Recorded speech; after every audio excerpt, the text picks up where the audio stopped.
Dear friend, in this video we talk about the electric generator, AC generator. हम इस video में discuss करने वाले.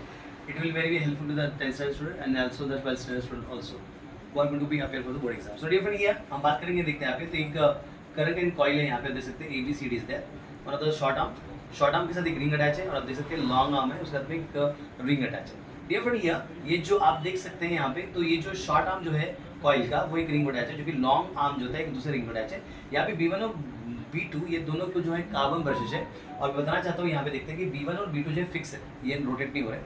हमें क्या करना है, सिर्फ हमें क्या करना है, रोटर की मदद से इस रेक्टेंगुलर फ्रेम को क्या करना है, रेक्टेंगुलर रिंग को हमें क्या करना है, हमें रोटेट करना है. साथ ही साथ हमें जो हम जब भी रोटेट करते हैं तो यहाँ पे रिंग भी रोटेट होगी, साथ साथ ये जो वायर जो ABCD जो होता है ये भी क्या करेगा, रोटेट होगा. सो डियर फ्रेंड, ये देखते हैं आप यहाँ पे हॉर्सो मैग्नेट हमने ले लिया. यहाँ पे हॉर्सो मैग्नेट की मैग्नेटिक फील्ड देख सकते हैं नॉर्थ टू साउथ यहाँ पे एक्ट कर रही है. ऑल ऑफ यू नाउ इस मैग्नेटिक फील्ड के अंदर में हमें क्या करना है, इस रोटर के मदद से हमें क्या करना है, ये जो रेक्टेंगुलर जो कॉइल दिखती है आप लोग को यहाँ पे, इस कॉइल को क्या करना है, हमें रोटेट करना है. समझा मैं कह रहा हूँ. सो डियर फ्रेंड, देखते हैं आप तो यहाँ पे आप देखेंगे कि यहाँ पे हम जब रोटर से रोटेट जब करेंगे, देखिए ये रिंग के साथ में ये शॉर्ट आर्म और ये जो आप देख सकते दूसरा वायर जो है, ये दूसरा वायर जो है ये इस रिंग को टच नहीं कर रहा है, इस रिंग के अंदर से होते हुए इस सेकंड रिंग को क्या कर रहा है, यहाँ पे टच कर रहा है. समझा क्या मैं करूँ, मतलब ये शॉर्ट आर्म इस रिंग को फिक्स है और ये लॉन्ग आर्म जो होता है ये इस रिंग के अंदर से होते हुए इस दूसरे रिंग को टच कर रहा है. और अभी मिसकंसेप्शन मत रखिएगा कि ये जो वायर है इस रिंग को टच कर रहा है, ऐसा नहीं हो रहा है यहाँ पे कोई. ओके नाउ डियर फ्रेंड, अब यहाँ पे हम क्या करें, फ्लेमिंग राइट हैंड रूल क्या बोलता है, ये मैग्नेटिक फील्ड है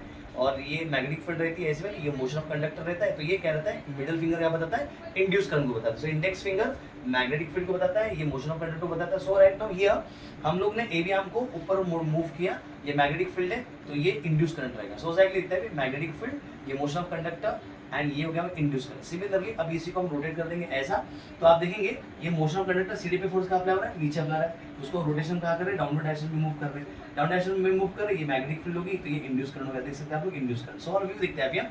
तो इस तरह से देखा जाए AB से करंट ऐसा पैदा होके ये CD में जा रहा है. क्लियर है. नाउ अब आप देखेंगे एक्सटर्नल सर्किट में करंट जो है वो ब्रश B2 से एंट्री कर रहा है and enter into the B1. समझा मैं कह रहा हूँ. अब यहाँ पे करंट B1 से एंट्री करेगा इनटू द आर्म AB, फिर AB से होते हुए CD और CD से होते हुए फिर यहाँ पे आप देखेंगे यहाँ पे ब्रश B2 के द्वारा एंट्री करेगा एक्सटर्नल सर्किट में. समझा मैं कह रहा हूँ. नाउ अब यहाँ पे जो करंट की जो डायरेक्शन है वो B2 से कहा है, B1 है एक्सटर्नल सर्किट में. नाउ अब हम बात करते देखते हैं यहाँ पे कि अब ये AB जब हाफ रोटेशन पूरा करेगा तो CD कहाँ जाएगा, इधर जाएगा और AB जाएगा इधर. समझाएगा मैं कह रहा हूँ. अब हम बात करेंगे इधर के बारे में. तो एग्जैक्टली देखते हैं यहाँ पे कि ये जो अब देखो यहाँ पे क्या हुआ था कि CD इधर आ गया, AB उधर चला गया. बराबर है. नाउ व्हाट हैपन, यहाँ पे भी CD के ऊपर में अपर डायरेक्शन में फोर्स अप्लाई हो रहा है. ये मैग्नेटिक फील्ड है, right hand framing right hand rule के अनुसार ये फोर्स अप्लाई, ये मोशन ऑफ द कंडक्टर, ये मैग्नेटिक फील्ड है तो इंड्यूस करंट रहेगा. अभी करंट यहाँ पे DC डायरेक्शन में इंड्यूस हो रहा है. वहीं पे इसको हम ऐसा उल्टा कर देंगे तो यहाँ पे क्या हो रहा है, ये मैग्नेटिक फील्ड है, ये motion of current downward direction में, AB में डायरेक्शन है डाउनवर्ड डायरेक्शन में, ये मैग्नेटिक फील्ड है तो ये इंड्यूस करंट है.